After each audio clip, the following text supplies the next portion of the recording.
Welcome to LifeTalk. I'm Mark Crutcher, president of Life Dynamics, and I'm back with the usual suspects, of course. Renee Hobbs, my assistant here at Life Dynamics. Hello. Melissa Conway from Texas Right to Life. Hi, how are you today? Just fine. How are you? And Elizabeth McClung, also from Texas Right to Life. How are you, Mark? Fine. You're back for your second show. I am. I came back for a second round. Right. You're a glutton for punishment.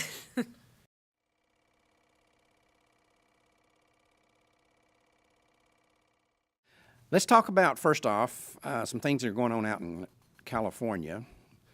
And you don't want to pick on California, but they kind of leave themselves open for in the abortion issue for all this stuff. Yep. Oakland, which is the city council in Oakland, California, that went after Walter Hoy for praying on a public sidewalk, and finally that got struck down by a court. But they put him in jail over this. It's an obscenity what they did to Walter. They're now, as we've talked about on previous Life Talks, forcing churches to provide insurance that covers abortion. They're forcing pro-life organizations, crisis pregnancy centers, to actually refer for abortion.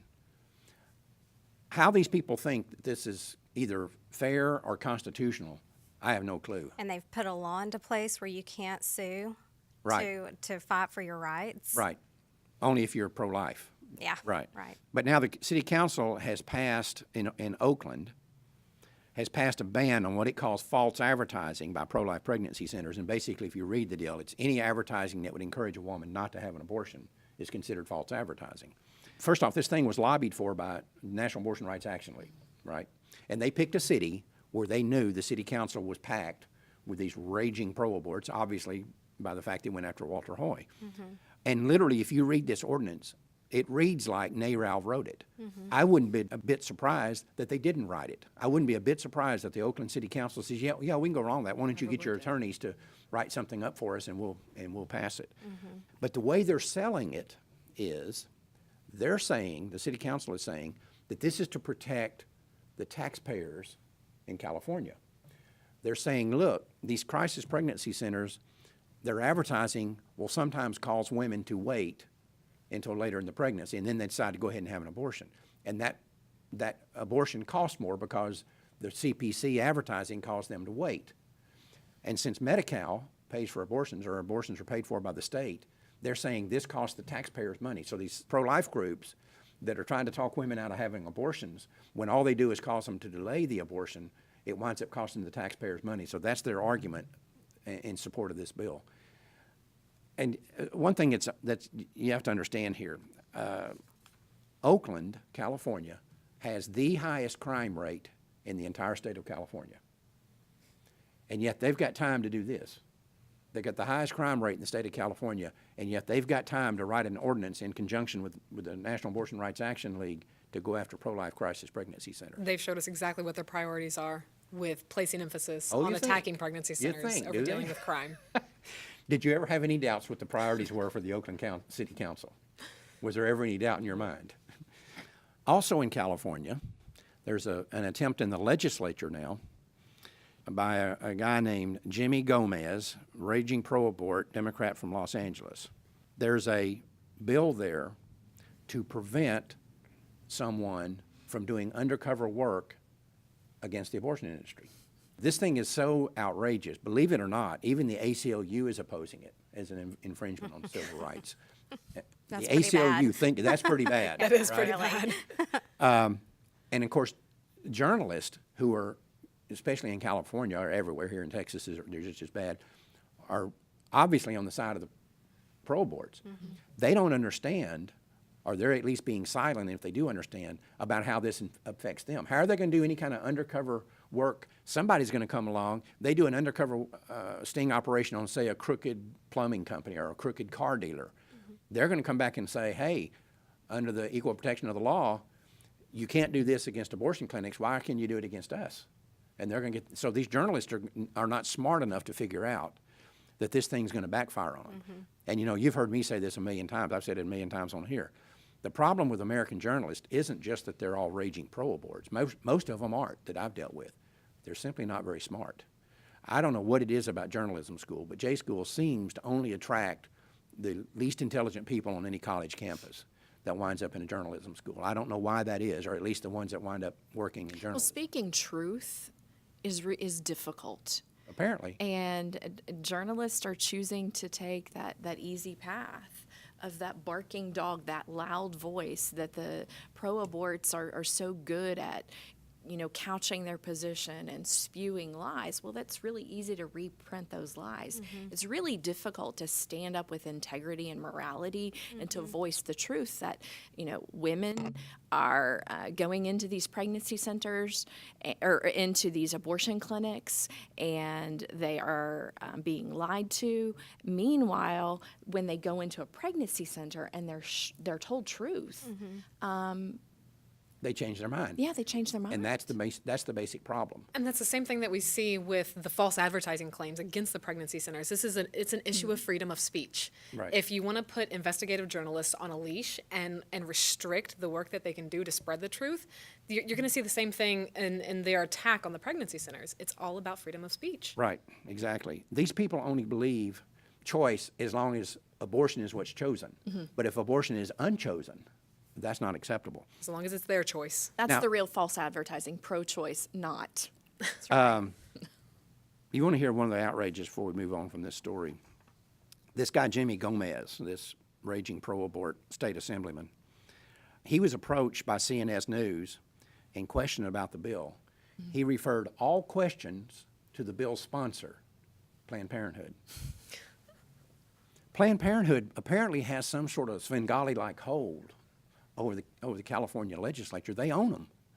When you've got a guy who's proposing a bill in the legislature and somebody goes to him and says, we want to ask you about this bill, and he says, I'm referring all questions to the bill's sponsor, Planned Parenthood. So I'm confused. Who's the sponsor? Planned Parenthood or the legislators? Apparently this guy's just a puppet for Planned Parenthood. Follow the money. You follow the money. Follow the money. You always do. I guarantee you he's getting donations from Planned Parenthood. You can bet on that. In Canada, there's something interesting going on here, and we don't report on that many stories that we get from abroad. We got enough to handle right here in the United States. A Liberal MP, a member of Parliament there in Canada, Salina Cesar Chavanes, I guess it's a French name. She's an MP, which would be basically like a congressman in the United States, is proposing to the Canadian government that they censor and control pro-life advocates from using graphic images in public. They're separating them out. Now, you have to understand something about the Canadian system of law. In the United States, ostensibly anyway, we say that your rights come from God and the government is empowered to protect those rights. Canadian law literally says that your rights come from the Canadian government. So that means they can take a right away from you. You don't have that right inherently just as a human being. The Canadian government gives you whatever rights you have. Several years ago, and this has been probably 10 or 15 years ago now, we were doing a lot of direct mail into Canada, like we were doing a lot of direct mail in the United States, attacking the abortion industry. Canadian Parliament took up a bill to prohibit any mail from being delivered inside the country of Canada by Life Dynamics. If it was mailed from Life Dynamics, it couldn't be delivered in Canada. The bill fell because they said there was no way to enforce it, and also they had an agreement with the United States Postal Service to deliver any mail that was not illegal in the United States. And so they said this was unworkable. And besides, you don't have to put return address on here, so Life Dynamics could circumvent this. But they took up a bill to keep us from mailing anything into the country of Canada. Now they're saying that only pro-lifers should not be allowed to show these graphic images out in public. And this begs the question, is it more repugnant to show a truthful picture of what dead babies look like? Right. Or is the act of killing the babies more repugnant? Apparently to them, it's the pictures of it. And, I've always said the pro-aborts will come out here and say, oh, these pictures aren't real. Well, then you introduce the real pictures and blow us out of the water with them. Right. Show us what the real picture. Why have they never shown us the real pictures if our pictures aren't what's real?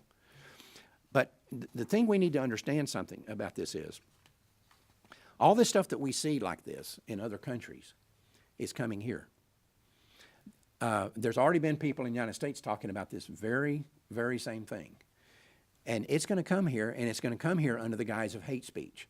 They're going to say, as they did in Canada a few years ago on the same-sex marriage deal, They had a Canadian pastor who did nothing more, literally read from a King James Bible the passages that relate to homosexuality. They charged him with a hate crime for using. He's reading directly out of the Scripture. They charged this man with a hate crime. This is coming here. Make no mistakes about it. If we don't stand up and fight, and I mean fight aggressively. Well, it's already arrived. It's in California. It's in California, just what we were talking about. Yeah. We better be cognizant of these things that are going on, because I can assure you that the pro-aborts are looking at things like this and things like we've seen in England, for example, but mostly in Canada. Canada seems to be the worst offender here. You can bet the American abortion industry is watching that and saying, you know, that's a model we could use.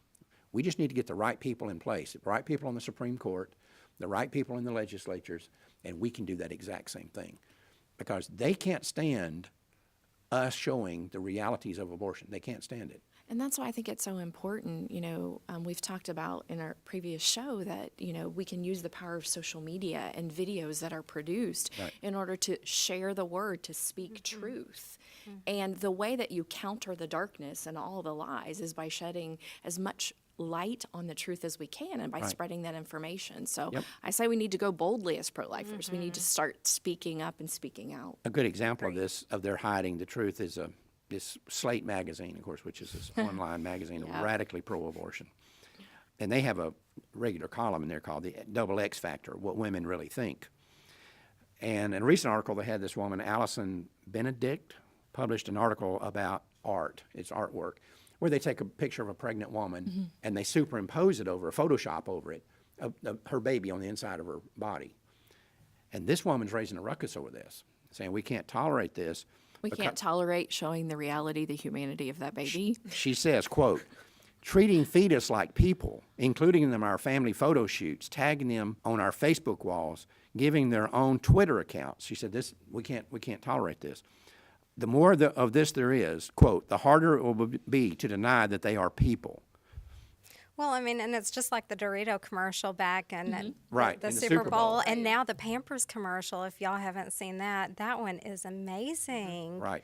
Of the woman in the hospital delivering her baby. And Right.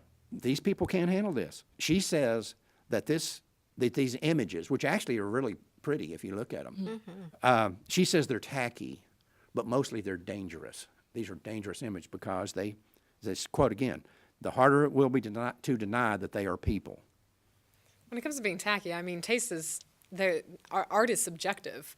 The thing that I take issue with is her saying that it's dangerous, because it's true. Well, it's dangerous for her because it sheds Right. truth to the reality of the humanity of that baby, and that she doesn't want anyone to acknowledge that that's a life. She tries to place these labels like fetus, this disconnected scientific word.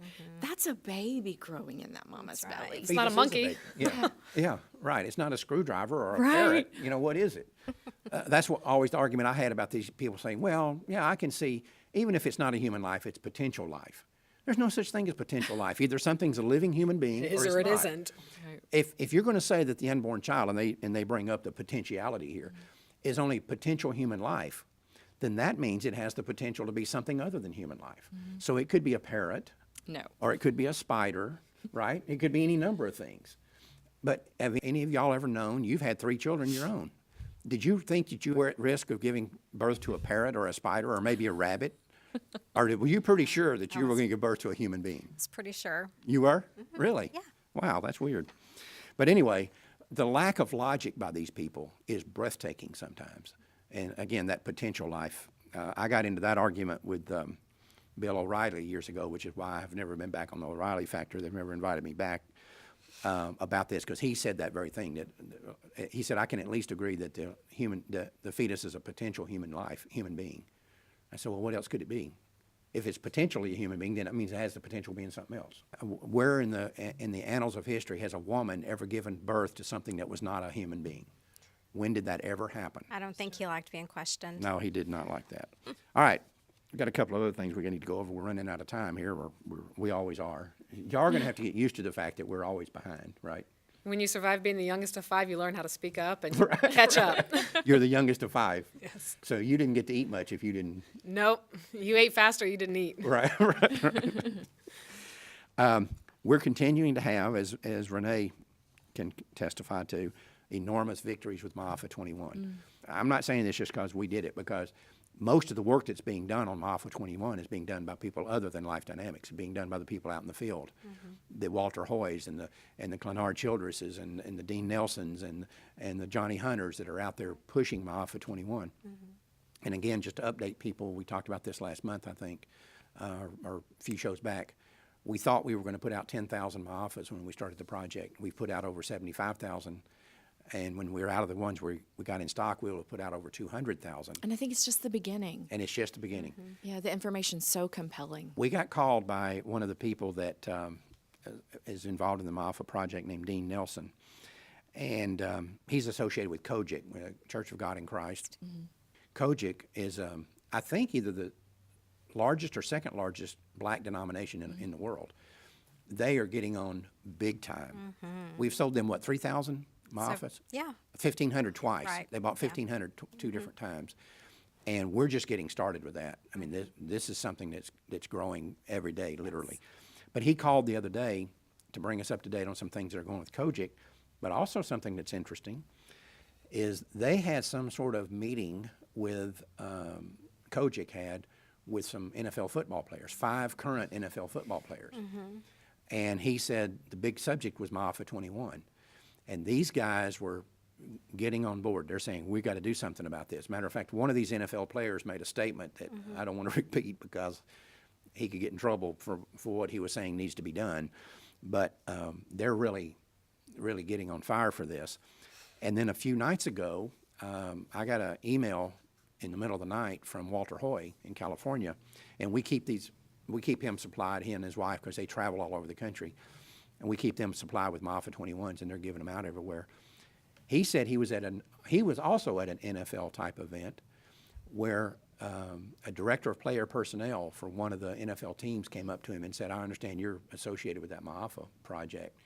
And he said, how can I get some of those videos? He said, I've seen it. We got to get this stuff out.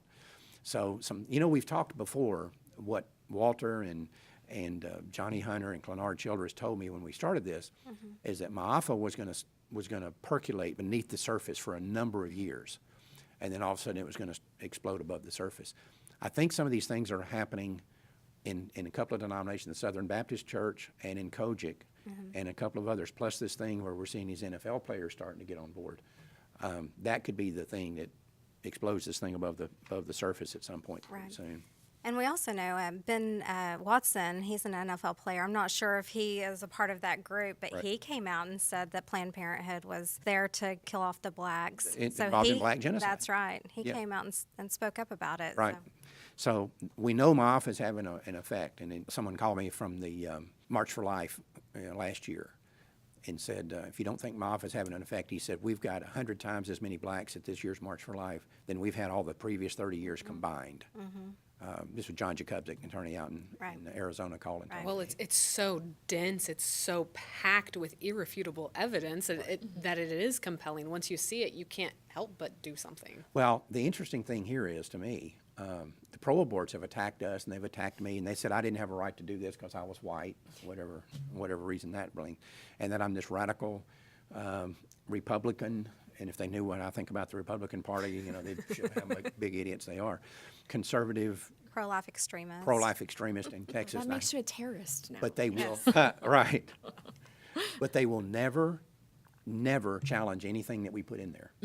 Because we had such a voluminous amount of information, we didn't have to take anything that was edgy. We left stuff out that I had fights with people here at the office saying, no, you got to put that in there. I said, well, I can see how they can challenge that. We're going to leave that out. We didn't have to leave it. We didn't have to put anything in it that was challengeable because we had so much information. We could do 2 more Maafas just with the stuff that we didn't put in there. Anyway, they don't ever challenge it. They just attack us for putting it out. The other thing I want to talk about real quick is the situation with David Daleiden, who did the videos following up on our baby parts thing that we did back in 2000. There's now been a release of an email between the Washington State Deputy Attorney General, a woman named Paige Dietrich, and Ian Goodhue, who's the Director of Government Relations for the University of Washington, and they're one of the ones that he accused of buying these parts. It appears that Dietrich was requesting documents relating to the relationship between Planned Parenthood and the University of Washington. And this guy Goodhue didn't really want to release them. And he kept on going over it with her. How are we going to keep this confidential? We don't want to put this stuff out here if it's going to get out into the public. And she finally said, never mind, quote, I don't think we'll need copies of the agreements, unquote, and just let it drop. Sounds like a sham of an investigation. Oh, you think? Yeah, there was no investigation. Right. This is a scam. Barely giving it lip service. Meanwhile, Planned Parenthood has filed suit against David to prevent him from releasing this stuff. So what they're saying is, we're going to try to keep this stuff out of his hands, or out of the hands of the pro-lifers. But let's say we can't. If they get it, then we want it to be illegal for them to do anything with So it. once again, they're trying to silence the pro-life truth. That's right. Right. Yep. Now, but one thing I want to point out to people, when each state started coming out here and saying, we don't think we're going to charge Planned Parenthood in this baby parts thing, the media would put it on the front page of every newspaper in the country. You know, Texas says this, Alabama says this, Pennsylvania says this, Oregon says this. Not going to charge anybody. This is front page news. But when the charges that were brought against David Daleiden by these crooks down in your neck of the woods in Houston, and let me tell you something, the government in Houston is as corrupt as any government in the United States. You know, when you think about corrupt cities and law enforcement, you think about Chicago and Los Angeles and places like that. Harris County, Texas is as corrupt as any place in the United States. And they went after David and the woman that helped him with these videos and filed criminal charges against him. Well, now they dropped the criminal charges. I didn't see one front page story anywhere in the United States about that. I didn't see this on MSNBC, CNN. Nobody was out here saying, oh, by the way, the criminal charges that were brought against this guy were found to be baseless and they were dropped. Of course you wouldn't. And you read about all the things that went on down there. The woman that I dealt with when they did the grand jury investigation that I went and testified, and I came back and the first thing I told you is this is a scam. The fix is in. Should we call her by name? Sonny Mitchell. That's right. Sonny, S-U-N-I, I guess you pronounce it as Sonny.